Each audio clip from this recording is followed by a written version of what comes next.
নমস্কার বন্ধুরা, গল্পের আসরে আপনাদের সবাইকে স্বাগত। আজ আবার উপস্থিত হয়েছি সেই সময়ের পরবর্তী পর্ব নিয়ে। বিধবা বিবাহের প্রচলন করবার সঙ্গে সঙ্গে স্ত্রী শিক্ষা বিস্তারের জন্য আপ্রাণ চেষ্টা চালিয়ে যাচ্ছিলেন বিদ্যাসাগর। অকস্মাৎ তাতে বাধা পড়ল। সরকারি কর্মচারীরা তার কাজকর্মের তারিফ করেন, বিলাতের সংবাদপত্রে তার প্রশস্তি ছাপা হয়।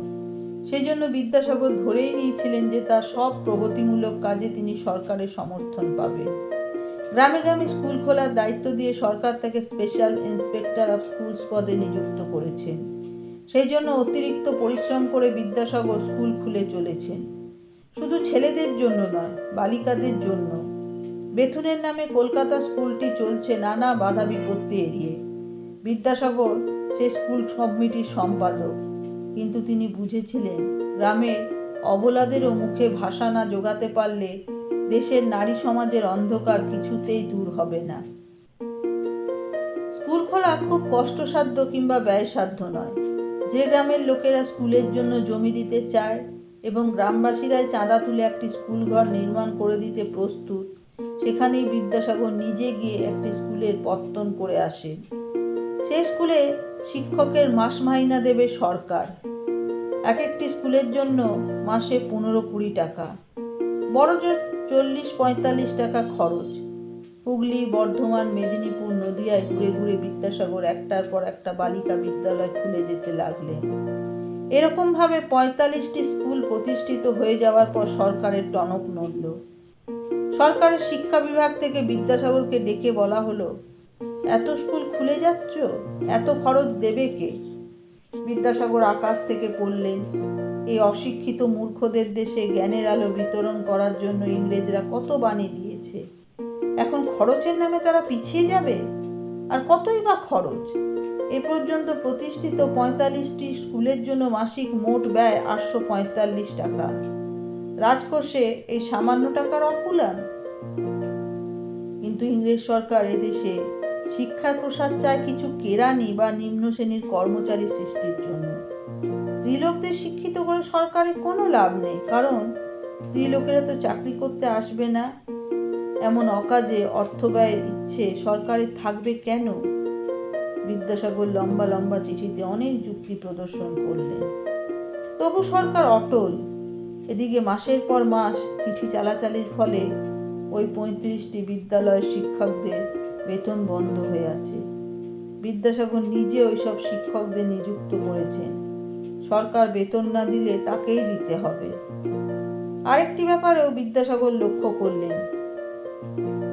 দক্ষিণ বাংলার ইন্সপেক্টর অফ স্কুলস পদটি খালি হওয়ার পর সকলে ধরেই নিয়েছিলেন যে এবার এই পদটি বিদ্যাসাগরকেই দেয়া হবে। গ্রাম বাংলার বিদ্যালয়গুলি সম্পর্কে তার চেয়ে বেশি অভিজ্ঞতার কারণ নেই। কোনো সাহেবের তো থাকতেই পারে না। তবু ওই পদটি দেওয়া হলো আরেকজন সাহেবকে। চাকুরির ক্ষেত্রে একটি সীমারেখা আছে, তার ঊর্ধ্বে কোনো নেটিভকে বসানো যাবে না।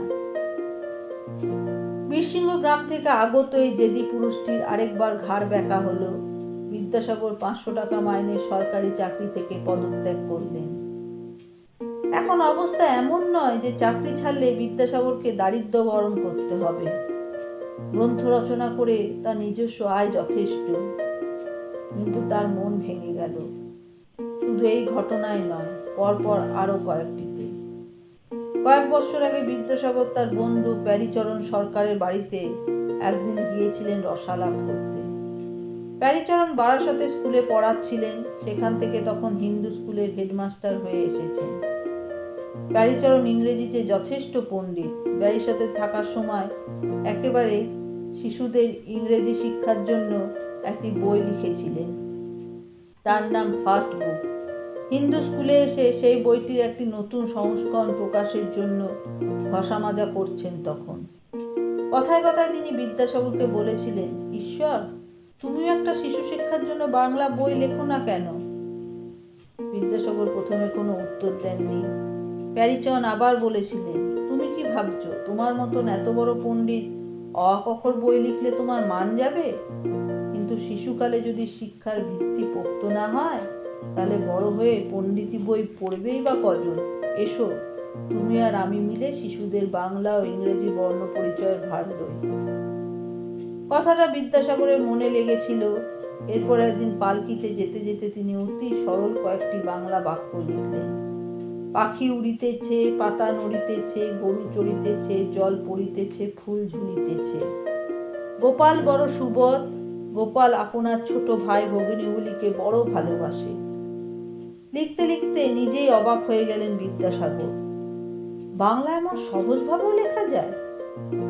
যুক্তাক্ষর ব্যতিরেকেও বাক্য হয়?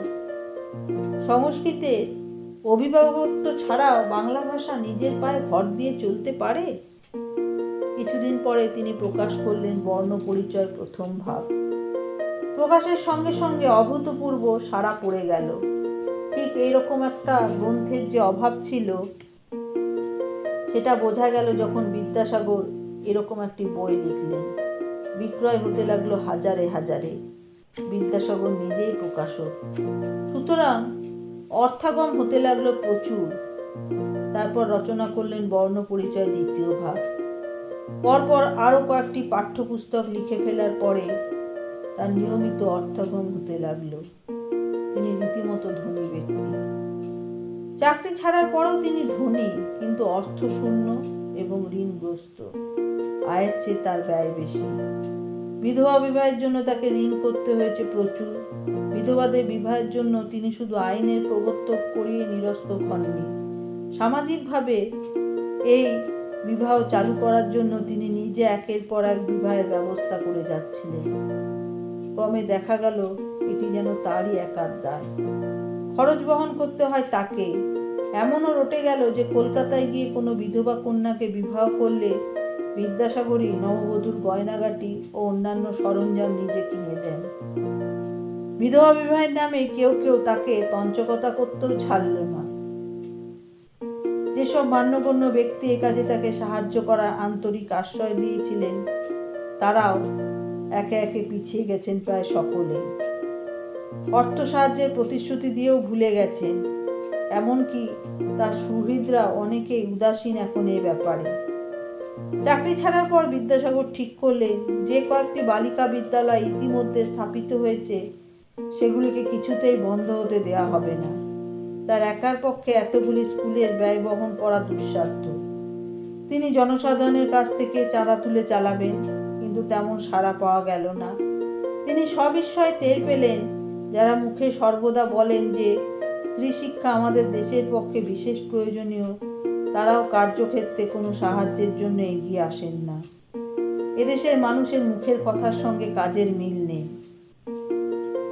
আঘাত শুধু একরকমই নয়, আঘাত আসে অতি কাছের মানুষের কাছ থেকেও। যাদের তিনি সাহায্য করেন তারাই আড়ালে গিয়ে তার নামে অপবাদ ছড়ায়। অতি ঘনিষ্ঠ বন্ধু মদনমোহন সামান্য টাকা পয়সার প্রশ্ন তুলে ঝগড়া করলেন কিছুদিন আগে। অথচ প্রথম যৌবনে এই মদনমোহনকেই তিনি ডেকে এনে সংস্কৃত কলেজে তার থেকে উঁচু পদে চাকরির ব্যবস্থা করেছিলেন।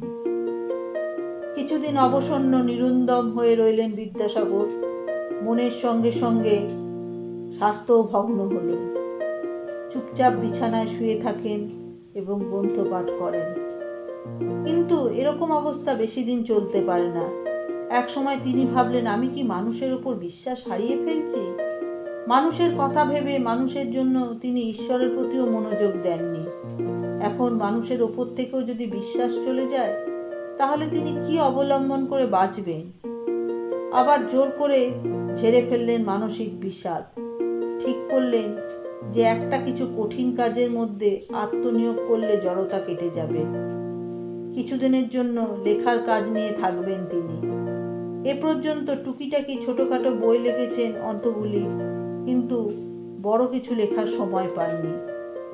তিনি মহাভারতের অনুবাদ শুরু করলেন। এটি শেষ না করা পর্যন্ত থামবেন না। মহাভারতের কিছু কিছু অনুবাদ করে তত্ত্ববোধিনী পত্রিকায় প্রকাশের জন্য পাঠাচ্ছেন।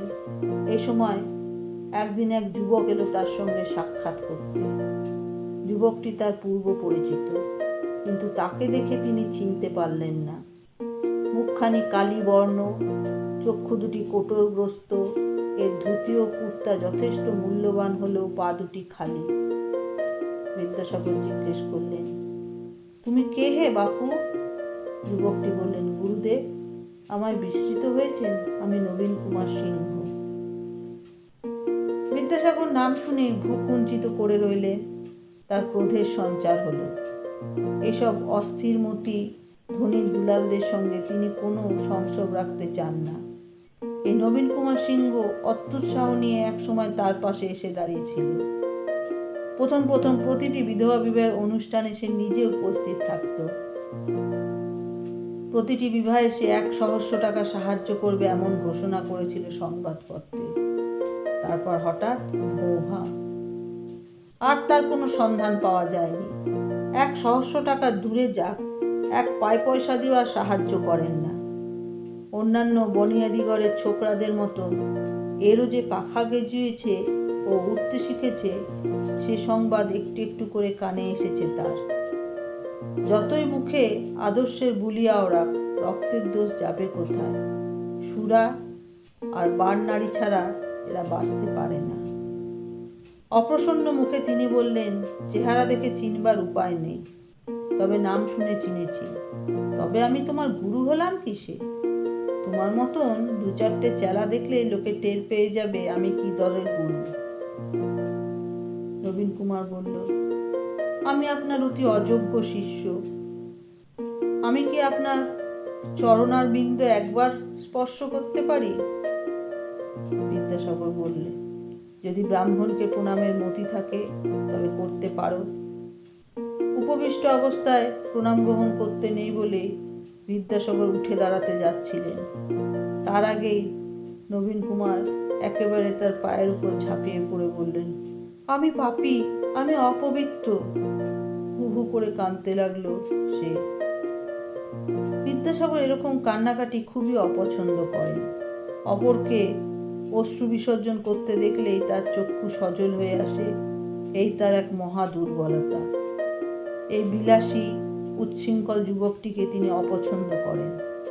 তবে কান্না দেখে তাকে কাঁদতে হবে, এ এক জ্বালা। তিনি অন্যদিকে মুখ ফিরিয়ে বলে উঠলেন, ওঠো, উঠে বসো, যা বলতে চাও বলো। আমি কোনো মানুষকে অপবিত্র মনে করি না, তবে তোমার মতন ধনী ব্যক্তিদের আবার কখনো পাপ হয় নাকি? পাপ তো শুধু গরিব হাতেদের জন্য। নবীন কুমার তবু কান্না সামলাতে পারছেন না। তার মতন তেজস্বী অহংকারী যুবক এরকম দুর্বলতা কখনো দেখায়নি। কিন্তু তার মানসিক ভারসাম্যই যেন টলে গেছে। কমলা সুন্দরীর বাড়িতে রাত্রি যাপন করার পর তার যখন চৈতন্য হয়, তখনই সে কেঁদে উঠেছিল। নিজের কাছে নিজের এমন নিদারুণ পরাজয় সে সহ্য করতে পারেনি। সেদিন বাড়ি ফেরার পথেই সে সংকল্প নিয়েছিল সে আত্মহত্যা করবে। প্রায় 10 দিন সে নিজেকে বন্দি করে রেখেছিল নিজের শয়নকক্ষে। বাইরে কারুর সঙ্গে দেখা করেনি। জননী কিংবা পত্নীর অনুরোধে সামান্য কিছু আহার মুখে তোলার ভান করেছে মাত্র।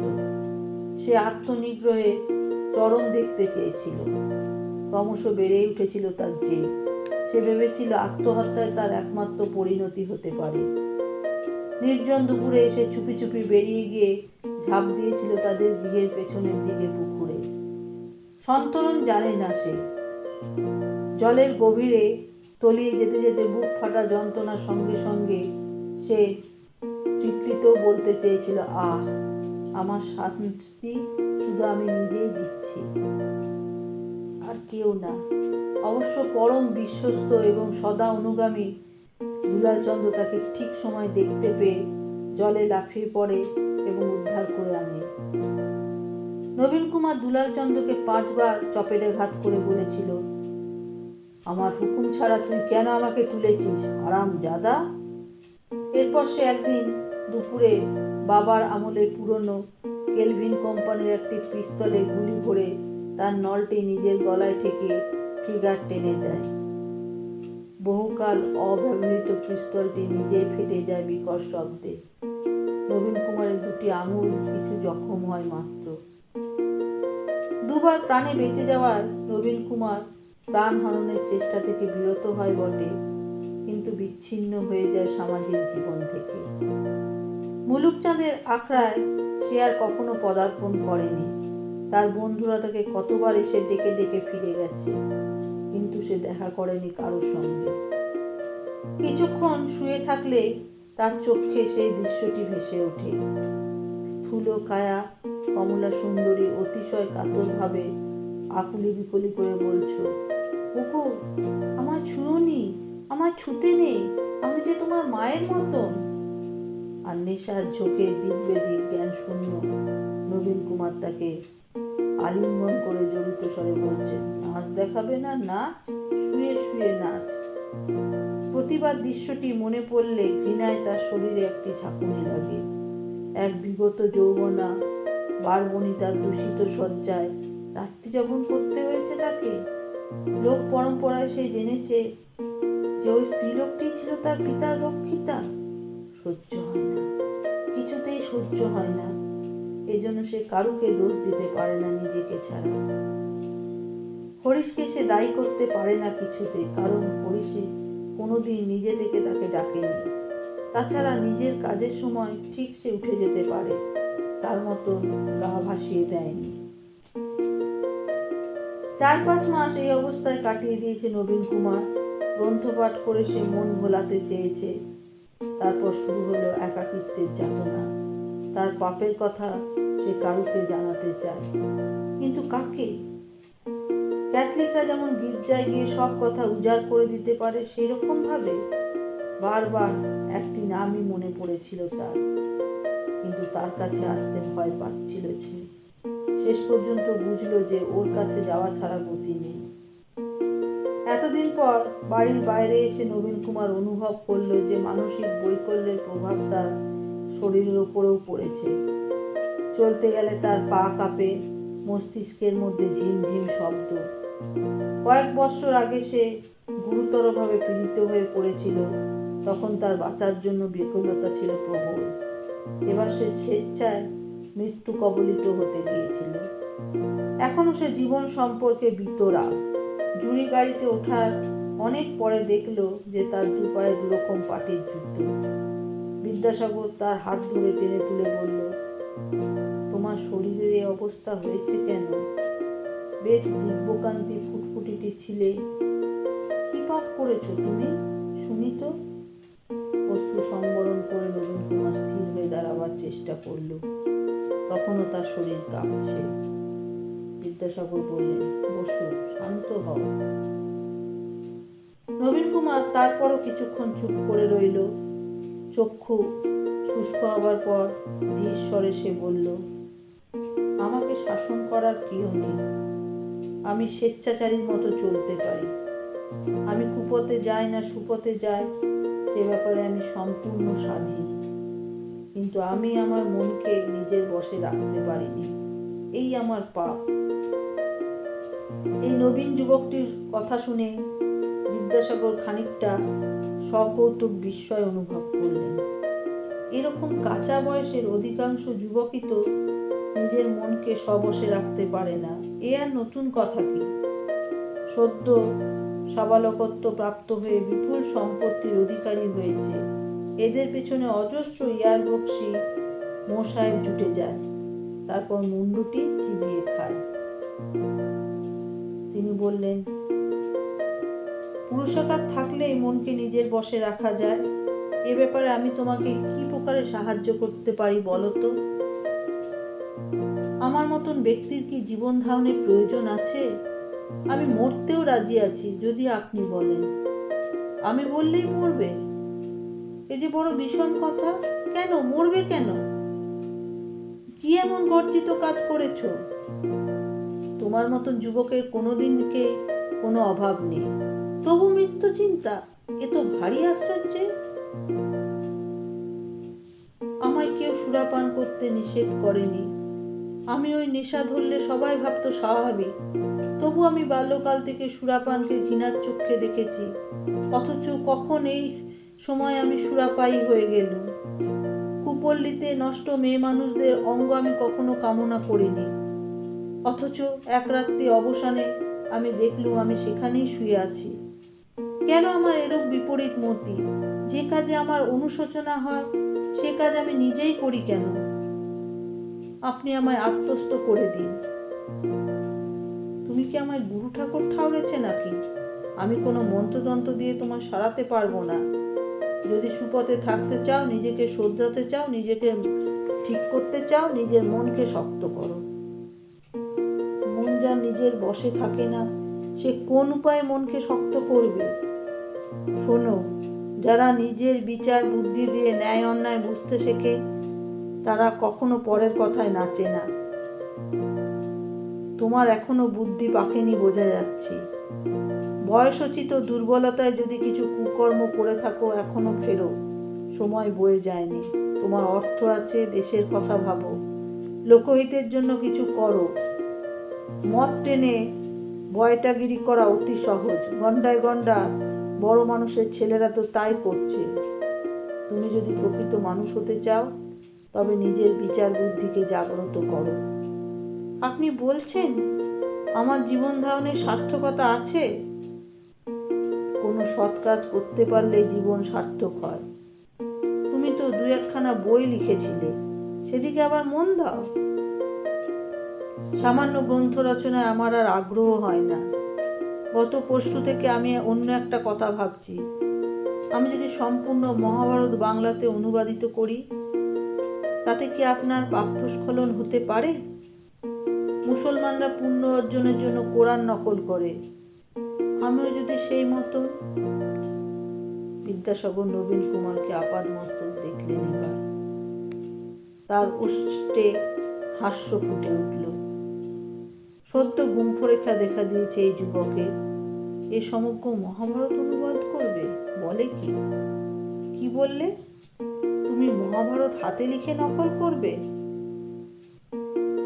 না বাংলায় রূপান্তরিত করবে? বাংলা গদ্যে সমগ্র মহাভারত রচনা করব।